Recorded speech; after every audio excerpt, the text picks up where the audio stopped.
¿Me ven, señorías? ¿Ven al Grupo Parlamentario Vox? Pues ahora les ruego que escuchen con mucha atención. El hombre no viola, viola un violador. El hombre no mata, mata a un asesino.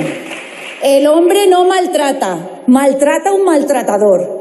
Y el hombre no humilla, humilla a un cobarde. Como mujer, como española, como madre, como hermana, como política, afirmo, y es un honor para mí hacerlo en representación del Grupo Parlamentario Vox, que la violencia no tiene género, señorías. No tiene género. Y no vamos a asumir en nuestro grupo que se criminalice al varón, que se le haga potencial asesino y maltratador, porque no aceptamos que la violencia esté en el ADN masculino. No aceptamos sus leyes ideológicas y totalitarias. Vox, 52 diputados. Señor Iglesias, voy a exhibirle una fotografía y le ruego que la mire con detenimiento. ¿Sabe qué es? Se llama libertad de expresión. Pero vayamos al detalle. La fotografía nos muestra una pintada, lo ha podido ver, coletas ratas, en una carretera. Es una pintada que apareció este verano en una carretera a 30 kilómetros del lugar donde su familia, que no usted, repito, donde su familia, que no usted, pasaba unos días. Pero se dio por aludido, no sabemos en qué parte, si en la de coletas o en la de rata. Y lo que es más grave, lo convirtió en una supuesta cuestión de seguridad nacional. Como si de una grave amenaza se tratara. Una pintada, coleta rata, a 30 kilómetros de distancia, con la complicidad del presidente del Gobierno, con la complicidad de la señora presidenta del Congreso de los Diputados e inclusive con la complicidad de la portavoz socialista asturiana, que en sus redes sociales calificaron esta acción como una grave amenaza, como una grave coacción y un grave riesgo hacia su seguridad. Desmentido posteriormente, por cierto, señor Iglesias, por los informes policiales. Mancharon el buen nombre de Asturias con un único propósito: lanzar una cortina de humo informativa que desviara la atención sobre las noticias que se acababan de conocer sobre la imputación de su partido por financiación ilegal proveniente de narcodictaduras. Una imputación que se acaba de ampliar en el día de ayer a administración desleal por la desviación de fondos de la mal denominada Caja de Solidaridad de su partido. Esto es la caja B de toda la vida, señor Iglesias, la del Partido Popular, la del Partido Socialista, la de la casta, ahora la de Podemos. Mejor ser un piolín que un traidor. Mejor ser un piolín que un vendido. Mejor ser un piolín que un cobarde. Y mejor ser un piolín que un indigno. Así rezará su epitafio político: traidor, indigno ministro del Interior. Esa es la letra de los abucheos que usted escucha cada vez que pisa la calle, cada vez con menos frecuencia, como última vez en la Academia de la Policía Nacional en Ávila. El pueblo español le ha condenado. El pueblo español está al lado de los gloriosos piolines. La realidad, señora ministra, es que usted es como los malos periodistas. No permite que la realidad le estropee, en este caso, un buen discurso. Pero su discurso lo que hace es esconder verdaderas obsesiones patológicas e ideológicas. Le pregunto, señora ministra, ¿en nombre de qué perspectiva de género vetaron las comisiones de investigación en Baleares sobre esas 16 menores tuteladas que fueron objeto de abusos sexuales? ¿Le preguntaron por la minifalda? ¿Le preguntaron por las provocaciones? Es imposible reconstruir nada sobre una pura inconsistencia. Y continuemos, señora ministra. Su ministerio, y lo dice usted, señora ministra, es el ministerio de él. Un beso, ministra. Qué contenta, tía, y de la solidaridad entre hermanas. Pero la realidad, la cruda realidad es que cuando las víctimas de violencia son mujeres de guardias civiles, su gobierno y su ministerio a quienes aplauden es a los agresores. La realidad es que cuando las mujeres son ancianas y están en residencia, su feminismo, ministra, ya no es válido porque todo lo que les ofrecen es morfina. La realidad, señora Montero, es que cuando el vicepresidente del Gobierno, el líder de su partido, el feminista, acusa y califica de inmundicia a una diputada de Vox o fantasea con azotar hasta que sangre a una periodista, ahí los siempre atentos oídos censores de las amantes del lenguaje inclusivo se quedan sordos.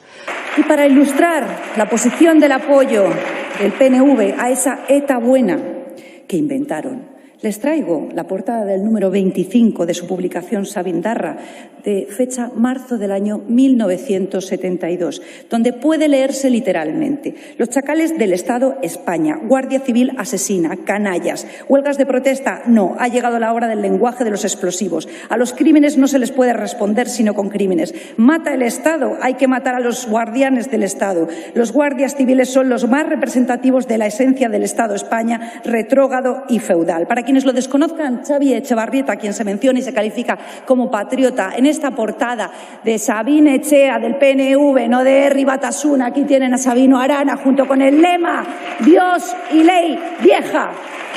Fue uno de los autores materiales del primer atentado mortal de ETA, donde falleció un guardia civil de tráfico, José Antonio Pardines, en nuestro recuerdo y en nuestra memoria. Y solamente cuando ETA mató a uno de los nuestros, en palabras literales, todavía recordamos cómo entre lágrimas el diputado general de Guipúzcoa del PNV, Román Dupe, tras el asesinato en el año 2000 del empresario José María Corta, preguntaba ¿por qué? Porque a uno de los nuestros ETA ha matado una Berchale de verdad, a uno de los nuestros.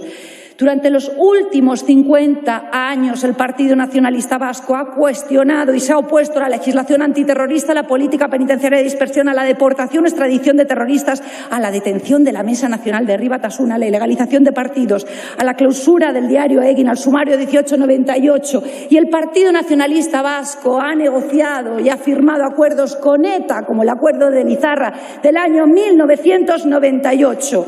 Desde luego, señorías, es el señor Xavier Arzalluz, en la documentación incautada el 12 de mayo de 1992 por el Servicio de Información de la Guardia Civil de Guipúzcoa, quien mejor expresa lo que es el Partido Nacionalista Vasco. No conozco ningún pueblo que haya alcanzado su liberación sin que unos arren y otros discutan. Unos sacuden el árbol, pero sin romperlo, para que caigan las nueces, y otros las recogen para repartirlas. Si la pasada sesión, la semana pasada, les dijimos desde Vox cómo estaba intentando ganar la batalla del relato EH Bildu para lograr que cuando miremos a la cara a la señora Merche Izpurúa no veamos en ella el rostro de la muerte, hoy Vox dice alto y claro que ETA no habría sido nada sin la complicidad del Partido Nacionalista Vasco. Señora Olona, muchas gracias.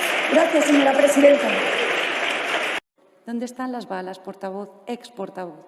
¿Dónde está esa navaja ensangrentada? Porque resulta que tuvo lugar las elecciones del 4 de mayo y de esa grave amenaza para nuestra democracia nada más se ha sabido. Es más, cuando se supo que el autor de esa amenaza que usted directamente acusó a nuestra formación de ser los responsables era una persona con graves problemas mentales, que había puesto su identidad en el remite, usted mantuvo el discurso acusando a nuestra formación. A ETA no se le da la espalda, a ETA se le mira de frente. Y les puedo asegurar, señorías, que eso es lo que Vox promete. Y por eso, cuando Iñarritu, Aizpurúa y el resto de representantes de EH Bildu, con voz compunida, digan «¿pero qué es ETA?», será Vox quien les mire de frente para decirle «ETA son ustedes». Pero es que por la tarde, en la Comisión de Interior, nuevamente la señora presidenta, hoy aquí presente, tuvo que llamar la atención a la diputada Carballo, porque de nuevo hacía gala y exhibía ese cartel que no es manifestación de la libertad de expresión, como la misma señora presidenta ha tenido oportunidad de advertirle, sino una manifestación clara de que usted no sabe estar, señora Carballo, y no conoce lo que es el decoro parlamentario. No nos ofende su cartel, señora Carballo. A mí personalmente me ofende el incumplimiento flagrante del reglamento de la Cámara que comporta que lo exhiba. Y me ofende profundamente el insulto que supone para los millones de españoles que le pagan a usted 4.000 euros al mes para hacer de bufona en este Congreso. Querida ministra, refléjese en el espejo de los 10 datos que voy a darle. 443 los metros cuadrados de la vivienda oficial que usted ocupa como ministra, la de mayor tamaño de los 22 ministerios, por cierto, que para eso es usted una buena comunista. 0 los euros que usted paga al mes por el servicio, el agua, la luz, el gas, la calefacción de sus 443 metros cuadrados de vivienda oficial. 700, el récord histórico de la factura de la luz que ayer pagamos el resto de los españoles, 700 euros el megavatio hora. Justo hace un año el precio de la luz estaba a 49 euros y ya era caro. 2, el precio de la gasolina, 2 euros el litro. 24, los meses que las oficinas del SEPE, el antiguo INEM, que dependen de usted, llevan cerradas al público si no es con cita previa, que es un auténtico milagro poder consumir. 927.500 los desempleados de larga duración en España en la actualidad, 300.000 más que antes de la pandemia. Solamente en España tenemos más desempleados de larga duración que 17 países de la Unión Europea juntos. 3.111.684, el número total de desempleados en España en la actualidad. La mayor tasa de desempleo de la eurozona, de la OCDE y de la Unión Europea, un 13%. España, 17, los millones de euros que en el día de ayer, mientras los españoles pagábamos a 700 euros, menos usted, el precio de la luz, concedió el Consejo de Ministros a los sindicatos. 87, los millones de euros que UGT y comisiones obreras, los sindicatos de clase, han percibido en la última década. Un 57 más desde que usted es ministra. 2012, el último año en que en España se ha celebrado una huelga general, que en realidad fueron dos en dicho años. En marzo, para protestar contra la reforma laboral aprobada por el Gobierno popular, y en noviembre, contra las medidas de reducción del déficit público. Y con estos datos, que son los suyos, Lady Paro, ministra comunista, tenemos a los sindicatos de clase que se han convertido en auténticas plataformas suyas personales. 9 años sin movilizaciones sociales en Francia solamente en los 2 últimos años. 12 huelgas generales. Les anunciamos, como lo hizo ayer mi presidente Santiago Abascal, que el próximo 19 de marzo va a ser Vox, junto con Solidaridad, quien saque a los españoles a la calle.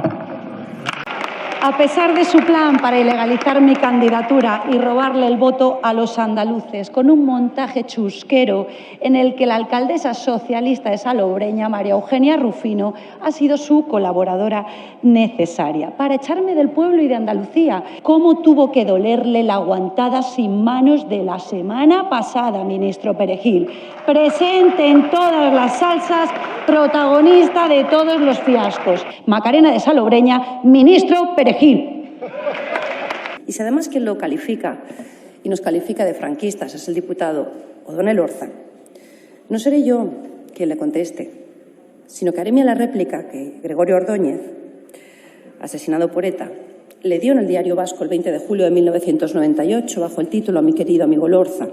Casi cometo la torpeza de contestarte al mismo nivel rastrero que tú demuestras. Me coges en un momento en el que estoy tremendamente cansado de esta política de alpargatas, de calumnias y de mentiras y de usar como único argumento el insulto. En nuestro ayuntamiento importa muy poco el trabajo que desarrollas o la iniciativa que se proponga. Basta con no comulgar con unas siglas para ser objeto de todo tipo de desacreditaciones. Usted llamó a Gregorio Ordóñez, franquista. Y lo siguiente fue el tiro de ETA y su asesinato. Verdaderamente, se le ha terminado su tiempo. Concluyo, señor presidente, es su decadencia moral lo único que expresa que equiparen a quienes defienden a las víctimas con miserables. Y miserables, sin lugar a dudas, señoría, señor debe finalizar, son los pederastas. por favor. Gracias, señor presidente. El gobierno socialcomunista ha hecho de la mentira un sistema de supervivencia y por eso, con mucha claridad, sin escondernos, les calificamos desde Vox como el gobierno del bulo. Antes de que rebata mis afirmaciones, las ilustraré con unos ejemplos muy concretos. Porque yo no miento, señor ministro Marlaska, y tampoco cometo delitos, por más que esté intentando meterme en la cárcel. 31 de enero, Fernando Simón. España no va a tener, como mucho, más allá de algún caso diagnosticado. Salvador Illa rechaza el alarmismo por el coronavirus y dice que las mascarillas no sirven. La señora María Jesús Montero. España está preparada para el coronavirus. 22.000 muertos.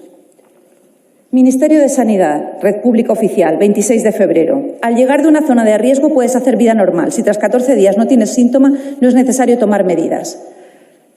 Ataúdes, señor Marlaska, que intentan ocultarlos. El Gobierno desoyó a la Organización Mundial de la Salud 5 veces en febrero. De mis favoritas, Calviño ve impactos poco significativos por el coronavirus en la economía y precisa que serían transitorios. Estamos hablando de 4 de marzo. Don Fernando Simón, no es necesario cerrar colegios o universidades porque no ayudaría a frenar la expansión del coronavirus. 25 de marzo, un informe de Sanidad del día 6 de marzo alertaba sobre el riesgo del contagio. Pero hete aquí, señor ministro Marlaska, que nos iba la vida en acudir a su manifestación ideológica. Moncloa barajó elevar la alerta sanitaria por el coronavirus 6 días antes del 8 de marzo. Illa garantiza mascarillas del coronavirus para hospitales y profesionales. Las seguimos esperando. Está usted también, señor Marlaska. Asegura que las farmacias tendrán mascarillas a finales de esta semana por la anterior. Seguimos esperándola, señor Marlaska. Por no entrar en el bulo gubernamental por excelencia, que es el de los números de fallecidos, que a fecha de hoy y los que vendrán se han causado en España por culpa de esta peste china.